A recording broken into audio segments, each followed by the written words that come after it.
Energy is defined as the ability of a body to produce work. It is this intangible medium and invisible that helps us to do the actions that we want, like a water heater will heat the water with using energy, or a fan will turn a propeller. Sort of like the food we need to give the device to enable it to do the work for which it is designed, it is intended to do. The unit we use to measure energy is joule. When we talk about electricity, we usually use the unit of measurement kilowatt hour to measure it.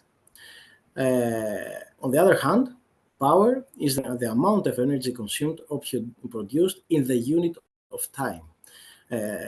So this means that it is the rate of energy production or consumption. The unit used to measure power is watts. Thus, a device that has an output of 1 watt consumes 1 joule for every second it operates. In terms of electrical power, we are used to using watts or kilowatt to measure it.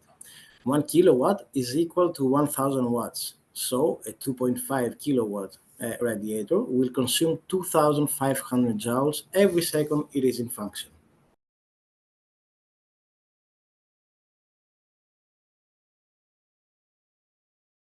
Electricity consumption is measured in kilowatt hours. A kilowatt hour is the energy consumed by a device with an output of 1 kilowatt when it operates for 1 hour. For example, if an electric heater has an electrical output of 2.5 kilowatts and we run it for 2 hours, it will consume 5 kilowatt hours.